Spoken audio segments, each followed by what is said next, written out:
Hello, good day and welcome to this session on supplier preferencing.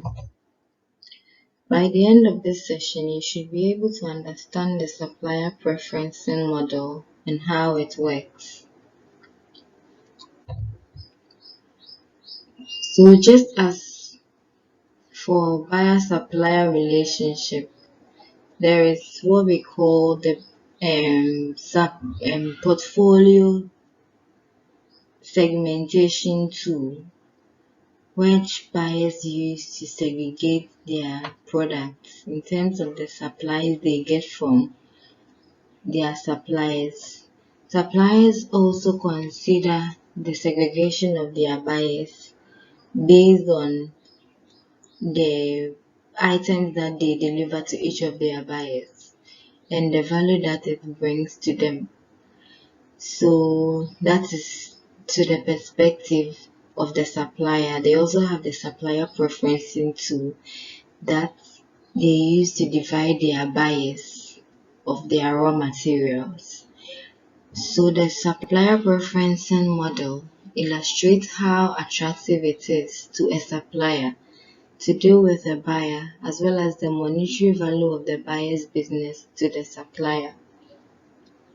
It helps to open one new window for buyers to understand how they are positioned in the heart of their suppliers and what they should do to build, maintain the effective relationship accordingly.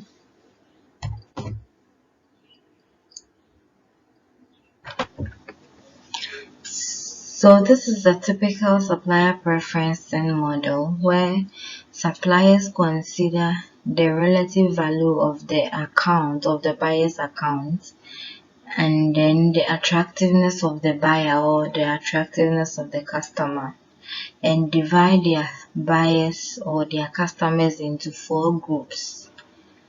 So if the customer is considered a highly attractive customer but offers low value to the supplier, they see them as a development customer. That is so, as the name implies, development meaning the potential for these buyers to be developed into possibly core customers. But if the customer has low value, but it's also seen to be less attractive, that is nuisance customers. These suppliers, as the name implies, they are nuisance to the customer, and then the suppliers would tend to want to get rid of such customers from their portfolio. Also, if the relative value of business is high, but the customer is seen to be less attractive, they are known as exploitable customers. So the supplier would fulfill businesses with such customers, but would not go out of their way to do extra for them.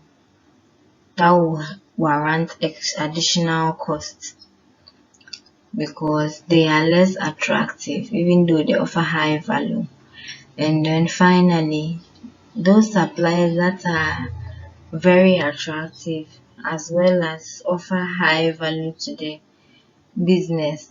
supplier's business are known as core suppliers. And these are mostly the valuable buyers of the supplier, and they consider their relationship with these customers to be very critical and crucial for their business's survival. Hence, they properly manage their relationships with them. So you realize that as the buyers are using the portfolio models to segregate their supplies or their suppliers into various divisions, suppliers also have their perspective of buyers. So you have to consider your relationship approaches carefully before you implement them, because the supplier may not see you as how you see them in their books. So nuisance customers are neither attractive nor valuable to do business with. Therefore, the supplier will regularly review their customer base and downgrade or cease service to such unprofitable customers, or they might possibly raise their prices so as to turn them into exploitable customers. Then we come to exploitable customers who offer large volumes of businesses which compensate for their lack of attractiveness, meaning they are not attractive but offer high value businesses. Then development customers are customers who are highly attractive but offer low value businesses. So the goal of the supplier may be to develop or grow their accounts so as to convert them from development to core. So we move on to factors that might make a supplier keen to do business with a buying organization. So 1, if the buying organization has a glamorous or high profile brand, the supplier would be keen or willing to do business with such a buyer. Secondly, a buyer that has good reputation and standing in their market of operations is also likely to attract suppliers to do business with them. Then we have fair supplier buyers who practice fair, ethical, and responsible trading practices are also likely to attract suppliers to do businesses with them.